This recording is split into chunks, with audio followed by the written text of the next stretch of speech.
ঢাকা আন্তর্জাতিক বাণিজ্য মেলা নিয়ে আরো জানাতে পূর্বাঞ্চল থেকে আমাদের সাথে যোগ দিচ্ছেন সহকর্মী শাহিদ আহমেদ। শাহিদ, ৩০তম ঢাকা আন্তর্জাতিক বাণিজ্য মেলার পর্দা উঠল আজ। এবারের আয়োজন নিয়ে কর্তৃপক্ষ কতটা আশাবাদী?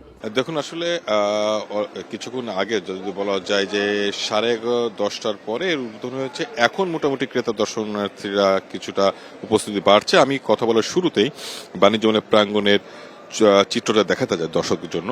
যেহেতু শীতের আমেজ খুব ভালোভাবেই বহমান রয়েছে এবং সেজন্য সকাল থেকে অর্থাৎ উদ্বোধনের পরপরই ক্রেতা দর্শনার্থীর উপস্থিতি কম ছিল। মূলত যারা এই মেলায় স্টল সংশ্লিষ্ট তারাই মূলত বেশি ছিল। তবে এটা বেলা যত গড়িয়েছে তত কিন্তু ক্রেতা দর্শনার্থীরা উপস্থিতি বাড়ছে। বিশেষ করে নারায়ণগঞ্জ, রূপগঞ্জ আশেপাশে যারা দর্শনার্থী আছে তাদের কিন্তু উপস্থিতি অনেক বেশি। আশা করা যাচ্ছে যে বিকেল নাগাদ, সন্ধ্যা নাগাদ এই উপস্থিতির সংখ্যা আরো বাড়বে।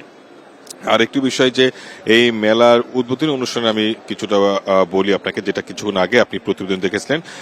অন্যান্য বারের মেলা আর এই মেলার যে মূল পার্থক্য যদি বলা হয়, সেক্ষেত্রে এবারই প্রথমবারের মতো পলিথিন ব্যাগ নিষিদ্ধ, অর্থাৎ একবার ব্যবহারযোগ্য পলিথিন ব্যাগ কিন্তু ব্যবহার নিষিদ্ধ করছে। তার পরিবর্তে সরকার কিন্তু স্বল্প মূল্যে বাজারের চেয়ে কম দামে পাটের ব্যাগকে উৎসাহিত করছে।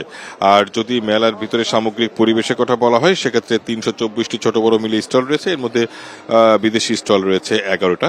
তবে এখানে যারা ব্যবসায়ী যারা এখানে স্টল দিয়েছেন তাদের কয়েকজনের সাথে কথা হয়েছিল, বিশেষ করে যারা এবং এই উদ্বোধনী অনুষ্ঠানে অন্যান্য যারা ব্যবসায়ী ছিল তারা যেটা বলছে যে আসলে সরকার কিন্তু, অর্থাৎ উদ্বোধনী অনুষ্ঠানে বাণিজ্য উপদেষ্টা কিন্তু বলেছেন যে আন্তর্জাতিক বাজারে দেশীয় পণ্যের সম্প্রসারণই হবে এই বাণিজ্য মেলার, মাসব্যাপী বাণিজ্য মেলার মূল উদ্দেশ্য। তবে ব্যবসায়ীরা বলছেন যে সরকারের এর লক্ষ্য তখনই অর্জন করা সম্ভব হবে যখন ক্ষুদ্র এবং মাঝারি উদ্যোক্তাদেরকে সরকার নীতি সহায়তা আরো ভালোভাবে দিবে।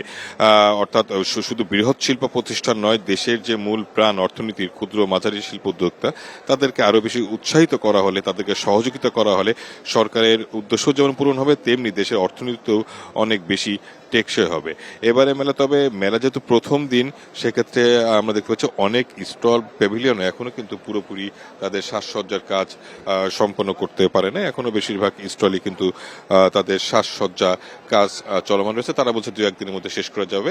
মেলা সকাল 10টা থেকে 9টা থেকে শুরু এবং প্রতিদিন শেষ হবে রাত 9টায়। তবে শুক্রবার সহ অন্যান্য ছুটির দিনে রাত 10টা পর্যন্ত চলবে। মূলত এই ছিল ঢাকা আন্তর্জাতিক বাণিজ্য মেলার প্রথম দিনের চিত্র। আন্তর্জাতিক বাণিজ্য মেলা প্রাঙ্গণ থেকে জানাচ্ছিলেন সহকর্মী শাহিদ আহমেদ।